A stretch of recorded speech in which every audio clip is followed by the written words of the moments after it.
Hello, and welcome to WIDA's Friday Exchange podcast.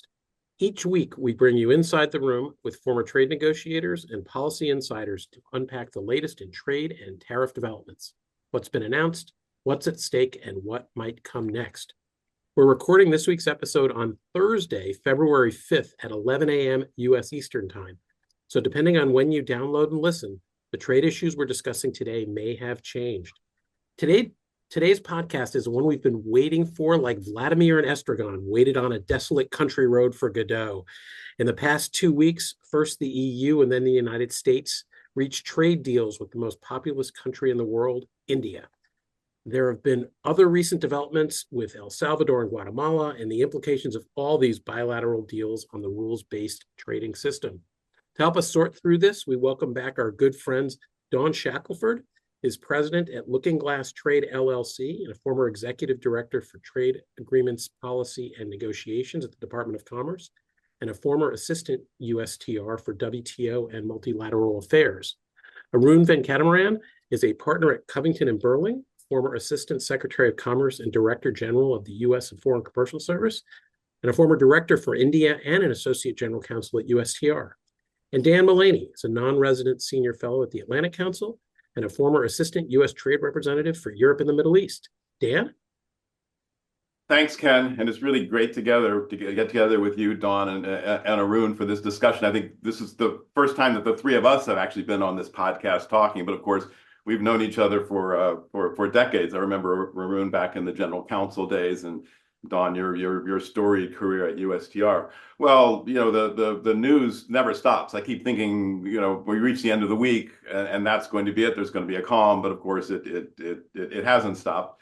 And the latest has been, I think, the news about the U.S. deal with India. It's kind of interesting that Mark Linscott, our colleague, who is often on this podcast, is not here this week because last week, and in an Atlantic Council posting, he was speculating whether the EU-India deal might prompt the United States to sign its own deal, and here it is. Finally, his predictions maybe has come true. I don't know.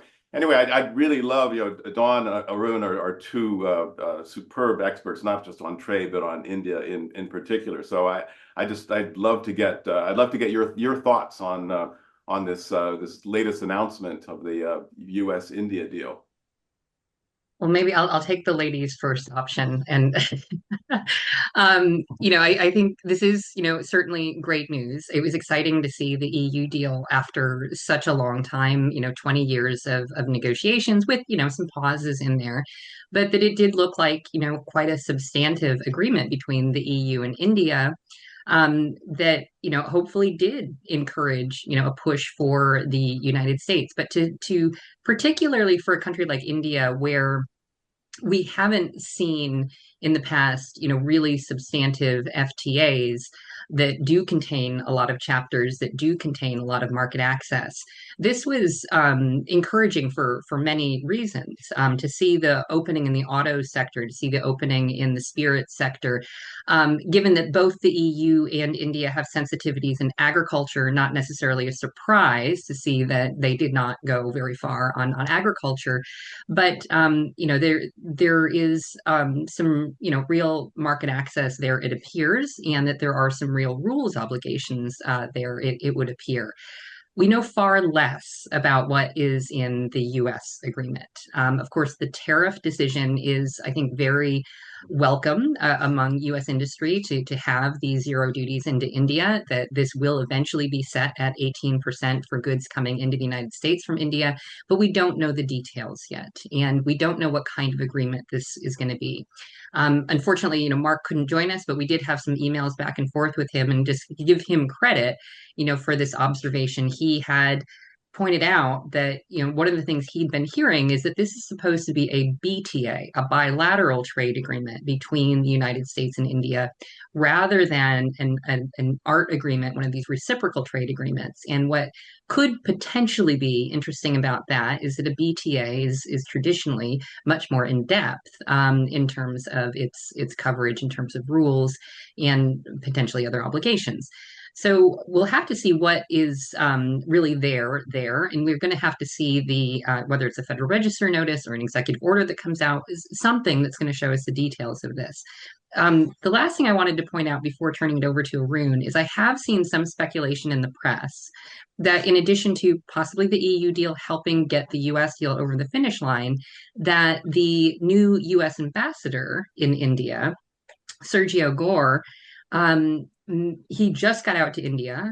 He was just confirmed on the 14th of January, and he is a very close confidant to President Trump. That he reached out to Jai Shankar, he reached out to Goyal, he reached out to the key Indian players, in a trade deal very early when he first got there, and may have helped get this over the finish line as well. So I think there are a few factors there, and of course, the great work of our colleagues at USTR. But I'll turn it over to Arun now. Right. Thanks, Don. Well, look, let's first just acknowledge that it was a great week for India, right? The EU negotiations. We're starting to put the Doha negotiations to shame. It was going on decades, and it was looking like one of those things that was just going to be in permanent kind of icebox. I think the impetus of this past year to get the Europeans to close that deal with the Indians was huge, and it is a testament to the Indian side that the agreement is, as you said, Don, far more substantive and deep, far deeper than we've seen India in trade agreements before. I will say I don't want to give them too much credit because Don, as we know well, surprise, surprise, neither the EU nor India did much on agriculture because they're the EU and India. And so I think before we take too many lessons away from that, just acknowledging that obviously on the US side, we're going to have a very different approach and we have very different, political needs that would need to be met. And so looking at the US side of the equation, I think there too, it's a huge deal. I think both agreements are a huge deal just for the fact that they happened. For slightly different reasons. I think the EU-India deal was as von der Leyen said, a reaffirmation of the rules-based order and of trade disciplines as tools that partners realize can be mutually beneficial. And I think that was their perspective and what they saw the value of that agreement. I think the US-India deal was critical to put this bilateral relationship back on the trajectory that it should be on. I think, since last summer, we've been worried about what was happening to that bilateral relationship. And so it's been good to sort of put us back on course. And Don, I don't know why you don't see, all the details of the U.S. agreement. I mean, there's two whole social media posts on this. So what more do you need? But I would say, sorry, Dan. No, go ahead. Go ahead, Arun. No, and I was just going to say, I think a couple of things in President Trump's post that, obviously to me, kind of made me hunger for more rather than, because the idea that India is going to zero tariffs. Well, Don, to your point, to Mark's point about the bilateral trade agreement versus a reciprocal trade agreement, it's not clear to me what this deal is, right? And it could be an art en route to a BTA. God, that was such a Washington, D.C. type statement. But, so yeah, who knows? And an art is an agreement on reciprocal trade, and the other is a bilateral trade agreement, just for those not fixated by the alphabet soup of Washington, D.C., District of Columbia. Interesting that they're called reciprocal, though. I mean, because, when you really think about it, it's not particularly reciprocal. No. It checks a box about the need for reciprocal treatment. I think you're absolutely right. I wonder if it's correct to think of the India deal in sort of two layers. One layer being that India got hit with this 50% tariff on basically political grounds. It's kind of like the Greenland threat, kind of like the tariffs on Brazil and Bolsonaro. And so in the first instance, we're sort of stripping away the tariff that is based on like non-economic, more political. And that seems to be maybe the big headline. And tell me if I'm right in thinking about it in this way. But now, also it was announced that there was going to be this potentially deeper agreement. But the first step seems to be big, which is walking away a little bit from the political tariffs. Okay, and now we're going to start engaging in some detail. I mean, is that a right way to think about it? And then I'm just curious to see, Dawn and Arun, where you see some of that detail going, because the potential relationship to the EU deal and potential clashes are kind of an interesting question, I think. At the end, I think I hesitate to draw a parallel with the Brazil type tariffs in terms of calling them political tariffs. I mean, I think certainly it was a politicized decision to impose the Russia oil tariffs on India, but I think these are quite different from the Bolsonaro tariffs in terms of just how the raw political nature of that rationale for those tariffs, as opposed to these tariffs, these secondary tariffs with respect to Russian oil that had a broader political purpose. Of course, I think what's been a little bit troubling is that we haven't, if that were really a concern, where are all the other countries that import Russian oil, and where are the tariffs that they're supposed to be subject to, re China? So I think that there's questions about that. I also think that on the Indian side, the Indians had been taking steps to for years now to reduce their dependence on Russian oil. But as we all know, I mean, India just has huge energy needs, and so the idea that they would reduce dependence on Russian oil and not replace it with something else is questionable. And this is where one question I have is, where does Iranian oil fit into this? We saw no mention of Iran at all. And that's another, I think, soft spot in the U.S.-India relationship that could spike up again. But on the Russia side, when the president says that India is going to eliminate Russian oil imports, that may be where India is going. India certainly has not announced that as an objective, and I'm not sure that they ever would. And so it raises all sorts of questions as to what time frame that would be on. And then it raises a question for me is, so what is the lesson from that for other countries that trade in oil with Russia? Because if India is allowed to have let's say a 10-year phase out of importing Russian oil, does that apply to others as well? Dan, I guess I actually have a question for you about what you're hearing from your European colleagues in terms of this new agreement. And one of the challenges that, I mean, Arun and I have worked on India over the years, and one of the challenges that we have always seen for US stakeholders is that even when we do make progress with India, to give a specific example, there are certain agricultural products that we have had minor successes over the years at getting market access into India. And then the next day, there's a new import certification scheme that goes into effect. And then suddenly, all that market access that we thought we had gotten for our agricultural exporters it never materializes. And India has this Make in India, policy on the manufacturing side that is very robust, and there are huge problems with quality control orders and the Bureau of Indian Standards putting in place, India-specific standards and certification schemes that make it impossible to export large numbers of, large types of consumer goods and metals and all types of products.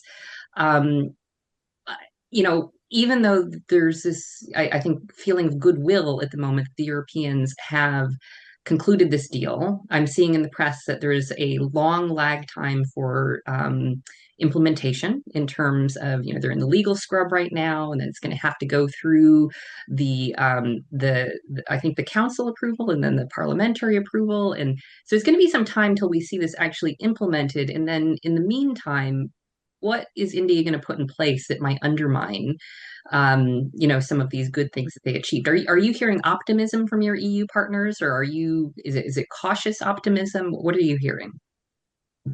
Well, I think on the European side, I think they're very happy that they were able to show that they're stepping up and negotiating deals with other trading partners. The subtext being, if the United States is going to be somewhat and a very important partner, but maybe somewhat less reliable, they need to be building up their markets with other trading partners. So the Mercosur agreement was very much celebrated as a show of force that Europe can act in the international area outside the United States.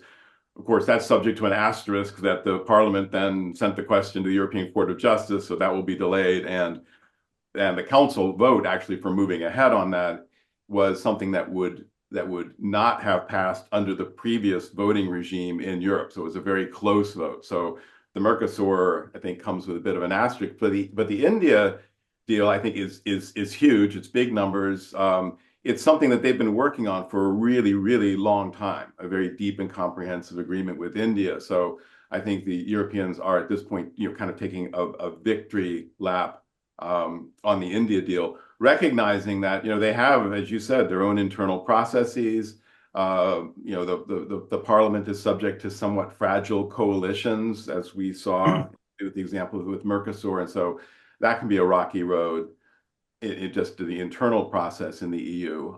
And then, a lot of the issues I think that are out there with respect to India, there were statements about, but they're not resolved. Things like the carbon border adjustment mechanism, any number of other non-tariff barriers. There are a lot of things that still need to be worked out and are controversial. And as you said, Dawn, sometimes it's a little bit like squeezing Jello. You fix one problem and then another problem emerges.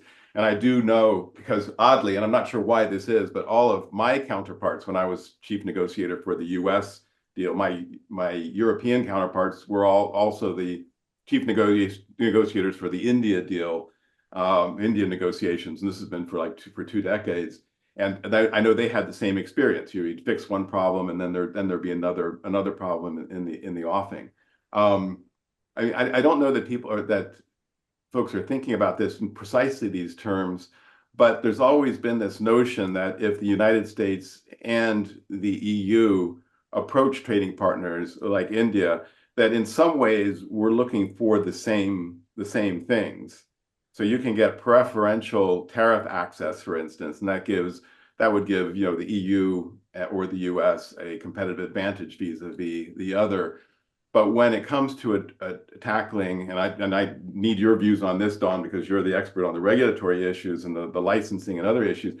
When you start trying to tear down those non-tariff barriers, it's a little more challenging to make those particular to a trading partner. So if you make progress on standards that are open to non-Indian based standards or regulations, that's a benefit that potentially, if the U.S. gets it, potentially a benefit that goes to the EU potentially, and vice versa. So there could, dare I say, potentially be some synergies even if the United States does, go down this road towards expanding the elimination of non-tariff barriers, as we've seen, I think, in a lot of these other deals, including the very recent ones with Guatemala and Salvador, El Salvador, where they're really going into depth on regulations, standards, conformity assessments, geographical indications, dare I say.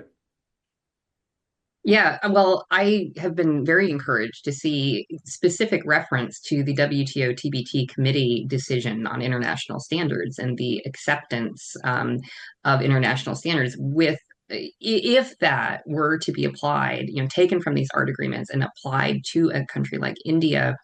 I think that could go, if it were fully implemented, a long way to solving some of the challenges that U.S. exporters and European exporters have with the Bureau of Indian Standards and these quality control orders that India has in place. And we have seen some relaxing of those quality control orders.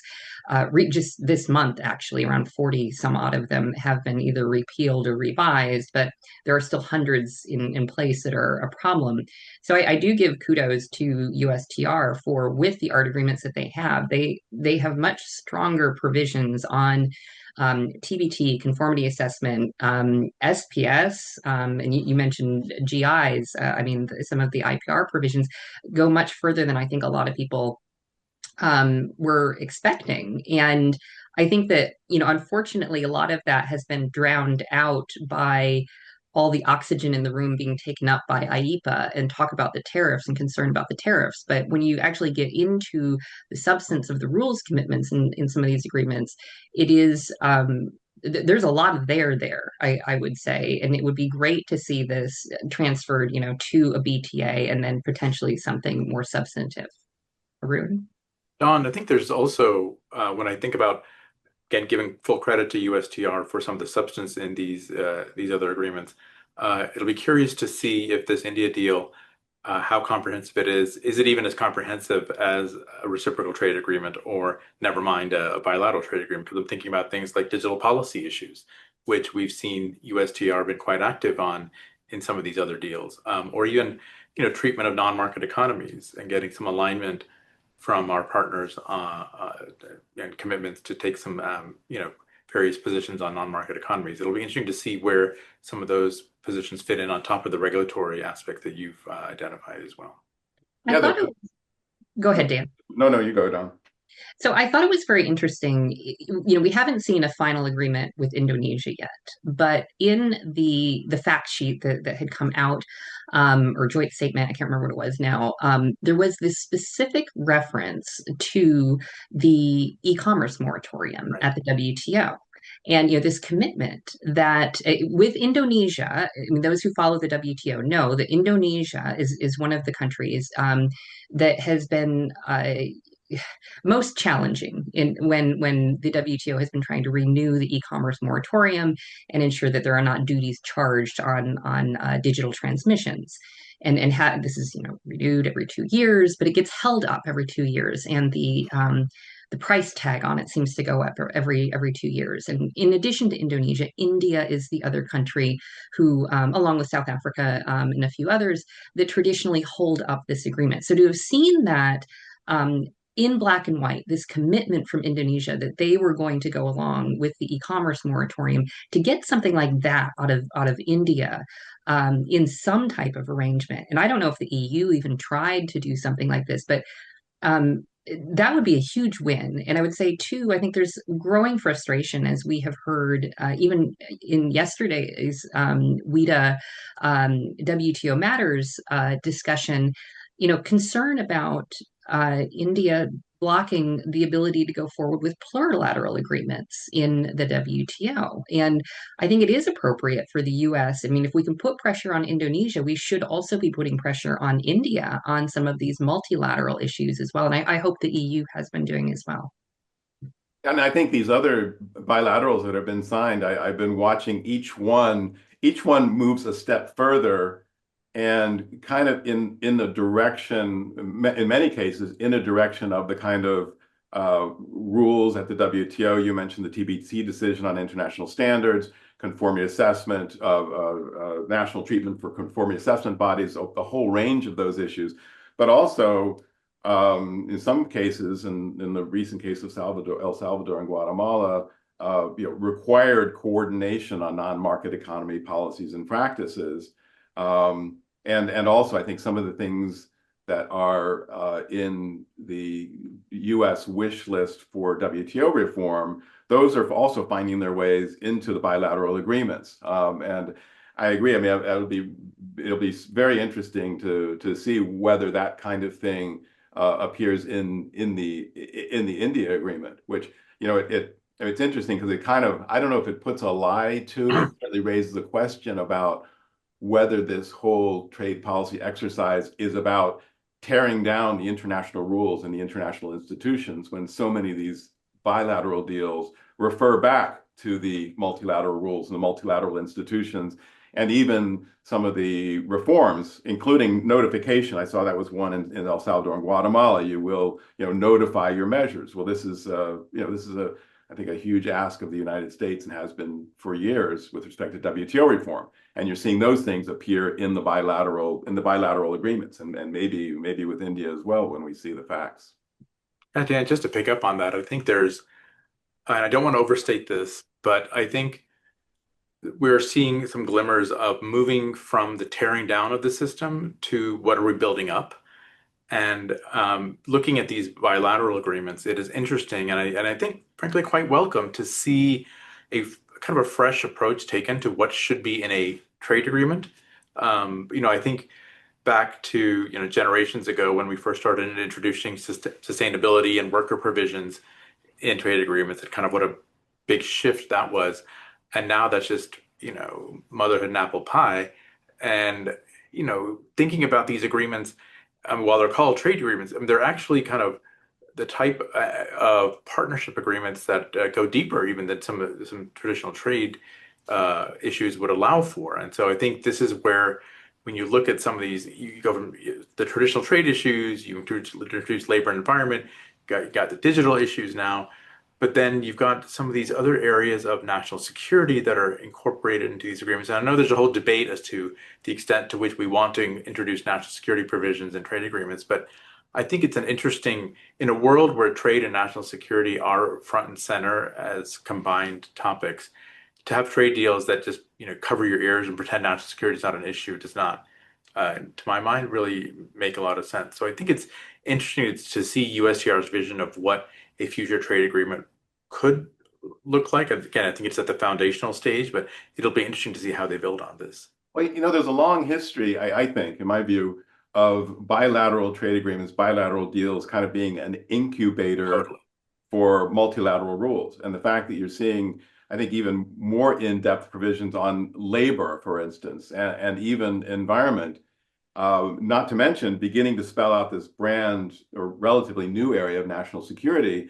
I mean, I sort of see it, or I'm wondering whether to see it as a way of sort of building up the case law, if I can refer to a U.S. legal term, of what new multilateral rules should look like when it comes to national security, or it comes to labor, or some of these other issues.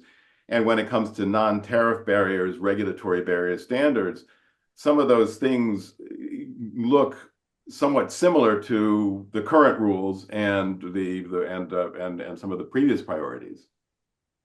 Well, I think some of the national security provisions that we're seeing really appear to be trying to address the non-market economy issue, and to be trying to do that kind of blatantly in one of these new agreements is certainly a new frontier. But I agree with both of you that this is kind of it's novel, but it is something that I think this is something the U.S. has been saying for a very long time, needs to be addressed. And I think it was evident very much so in the recent U.S. submission to the WTO for the upcoming ministerial meeting, this focus on addressing a number of these issues that get at this challenge of the non-market economies. And just yesterday, you have Vice President Vance, announcing this new critical minerals,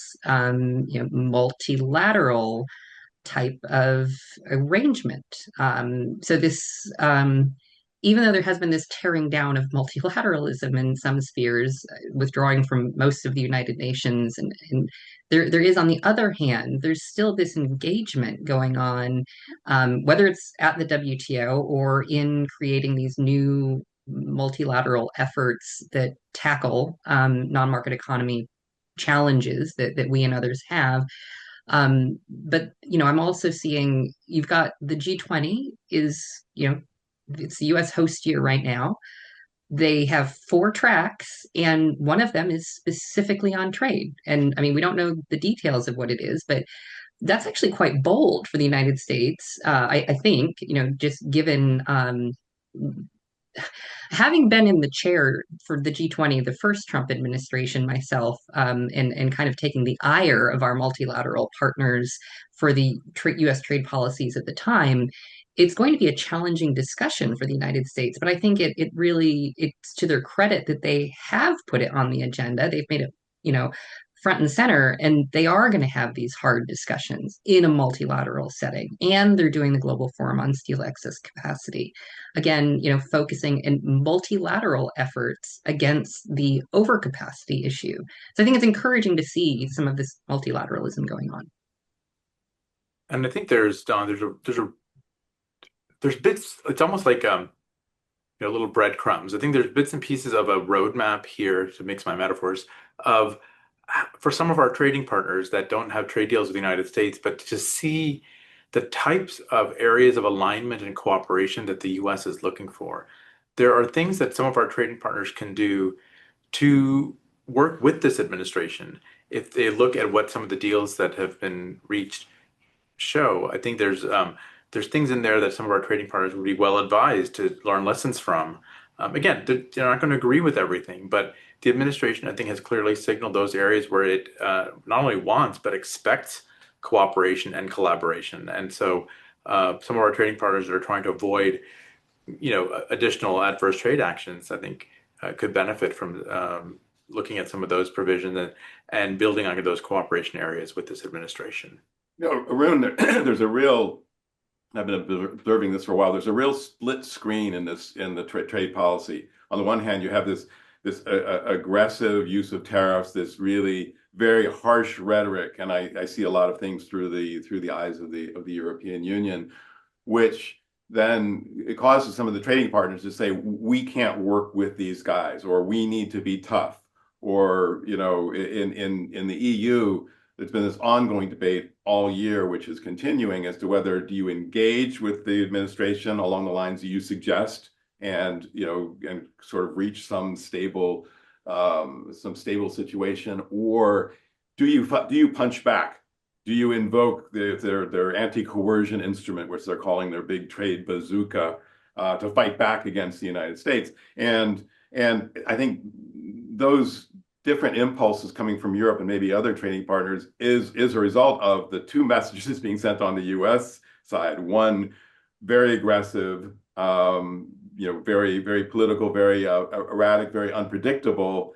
And then this other side, which just seems very reasonable, well-founded, and may provide some elements for what a new multilateral system would look like. The interesting thing for me is whether the kind of anger, and I think that's probably the best way to put it, the kind of anger that gets elicited by, say, threats about Greenland, whether that then interferes with the ability of these other players to engage with the United States. And we have this example in real time where with the EU, where as a result of the Greenland threats, the European Parliament said, okay, well, we're going to postpone our vote on the US-EU deal. And of course, the United States lowered its tariffs to 15% in September against the promise that the EU were going to lower their tariffs, which requires action by Parliament. So the Parliament was basically postponing its side of the deal, which would put European Union in breach of that negotiation. And I think they've just voted to have a vote in the committee later on, and then I think maybe a plenary vote in March. But it's a very close question, and I think a lot of the players in Europe are on a knife edge as to whether they should just hit back and hit back hard, or whether they should continue to engage. And I think it's a very interesting debate. It's interesting you point that out, because I think this split screen issue, very much in real time. You had the action of the European Parliament, but then I wonder if there's sort of a distinction here between sort of the executive and the legislative, where you saw the commission sort of, think about the AC, the anti-coercion instrument, and then literally, the week after Greenland, sign a critical minerals framework agreement with the United States to collaborate in that space. So I think there is this recognition that you have to be able to walk and chew gum at the same time. You have to fight the good fight, defend your interests where they need to be defended. But as we all know, in international politics and diplomacy, and particularly in the trade area, you've got to also find those areas where you can work together. No one is ever in it's not just like a friend camp and a non-friend camp. You've got to work with everyone. I think seeing the EU take that step to keep moving ahead on critical minerals with the United States, while pushing back hard on Greenland and contemplating additional measures they might want to take down the road should that issue arise again, or should a similar issue arise again. I think that's how you've got to do it. You've got to sort of hedge. I think I agree with you entirely, and that when I talk to my European colleagues, that's what I say as well. But I know that there is this impulse in Europe to say, that's it, you are now dead to me. The transatlantic relationship is broken. And that reflects that gets reflected in the internal politics, and in particular when it comes to the European Parliament, where you do have lots of different political groupings, and as I said, kind of a fragile coalition. I mean, I'm hopeful that we'll continue on the positive course of accentuating the constructive side of things. I think that makes sense. But I think there are also a lot of players in Europe who think that because Europe started talking about the anti-coercion instrument, that's the reason that President Trump backed down on the Greenland tariffs, which I don't think is the case. But I think those in favor of retaliation, I think they think that situation has strengthened their hand, which I think is probably not the right way to go. But reasonable minds can differ. When it comes to the transatlantic relationship, I do think both sides have to approach this with a certain intentionality of the long term. And, whatever the frustrations of certain people in this administration with Europe and the corresponding frustrations of certain Europeans with the US, I think the idea of a true transatlantic decoupling certainly does not seem in either side's interest. And as we know very well as being trade negotiators, as close as we are with Europe, as allied as we are with Europe, we also had some of the deepest trade frustrations with the Europeans. And it's a bit like that with the Canadians as well. And so I think, the interesting thing about trade, I think trade is sort of an area where we can get into some of the biggest fights with our own family. And so in a way, there's like a model here for having that thick skin to tolerate even some of the most challenging of actions and still working together going forward. Well, I think the advantage, though, that the United States continues to have, I mean, just going back to India for a moment, is my understanding is around 19% or more of India's exports went to the United States. And you can't just shut that off. I mean, India is just too dependent on the US market. And I think that, there are, as much as there are European players who are upset, concerned about the United States with their relationship with the United States, there are economic interests there. I think, as we saw, Switzerland's not part of the EU, but just given how much of Switzerland's exports were dependent on the U.S. market, that brought them to the negotiating table. And I think you will see that with a lot of economies, just that the U.S. market is such a big part of their exports that it's too important for them to lose, which gives the U.S. Negotiating leverage. Yeah, I think the flip side is I think as countries that may be export dependent on the United States, each country has to try to identify what sources of leverage it does have. And so, India is export dependent on the United States, but you look at a country like Canada, which of course is hugely dependent on the United States across the board. But that isn't to say that the Canadians don't have leverage. There are certain products, certain critical minerals that the Canadians do have access to, that we want to work together with them on for our defense industrial base and for our own needs. And so now, whether you want to go nuclear and start threatening that is certainly a different question. But I think, countries need to think about some of the areas of leverage they may have to draw upon. That, look, we live in a world of the unthinkable, right? So let's try to not cabin ourselves to only thinking about things the way they used to be done, but opening that horizon. I mean, it has been, in my view, the strength of the U.S.-EU relationship has been, just as you said, Arun, and you, Don, the ability to cabin off these very difficult, hard conversations, because we do have very different systems when it comes to standards, regulations, intellectual property.